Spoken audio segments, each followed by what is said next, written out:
Hello, my name is Anthony Santos, and I'm going to be giving my persuasive speech on the importance of naps. So, I'm sure you've heard the saying cat nap, power nap. I'm sure you've heard people talk about naps being for children or naps being for baby, or this general overall connotation that naps are something that lazy people do, or people who aren't hard workers do. And, if you're a hard worker, you just don't partake in that. You just tough it out. And I have a multitude of reasons today why I would say it's false and why I would argue that naps are beneficial for everyone involved in them and everyone to, I recommend everyone take one.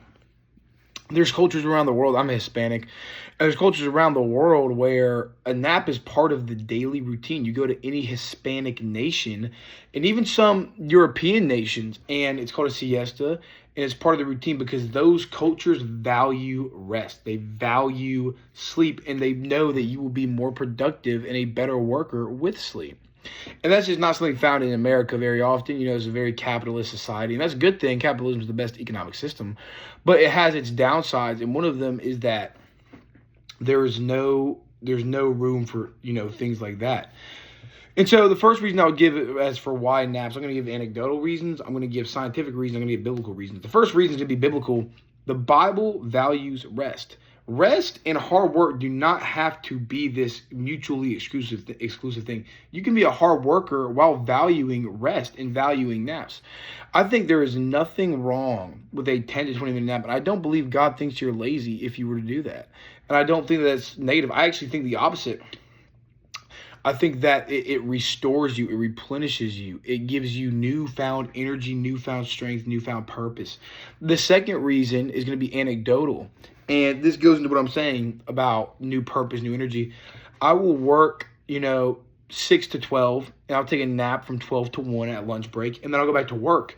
And after that, I feel so much better. I feel so much more renewed. I feel like it's a new day, new energy, and your brain knows that, and your brain sees that. And so after it knows and sees that, it resets your internal clock to give you more newfound energy.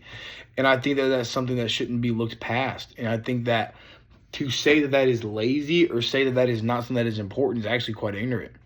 The third reason I'm going to give is scientific. What is sleep? What is happening in your brain when you sleep? Your brain is repairing itself, is giving yourself rest. When you sleep, your brain is repairing all of its cognitive function.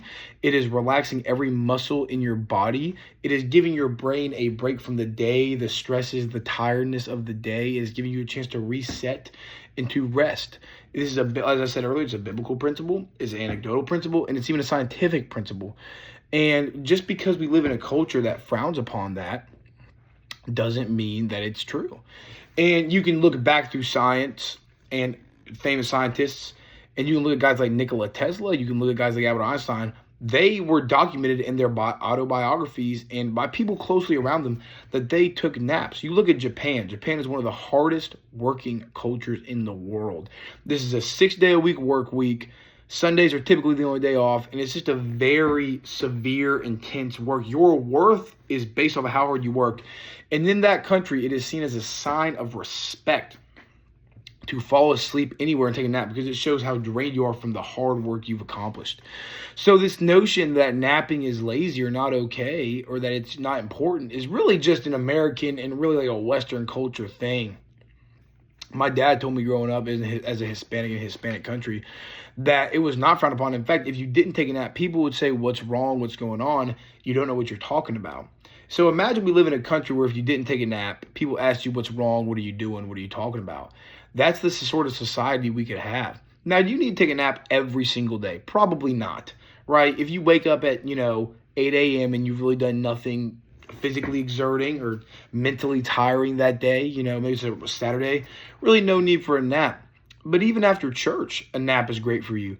You get up in the morning, you worship the Lord, you take a nap, that's rest. And like I said, the Bible values that. Back in the day, back in the Old Testament, there was the Sabbath. And while we do have Saturdays off from things like work and school, it's not quite the same as it was, whereas back then you did nothing. And that was a day for human reset, a day for rest. And we don't really celebrate that anymore. So I see nothing wrong with getting that rest throughout the week in other ways, such as taking naps, resting, relaxing, whatever that may be. And I just think that that is something that is totally overlooked and totally frowned upon, among other things.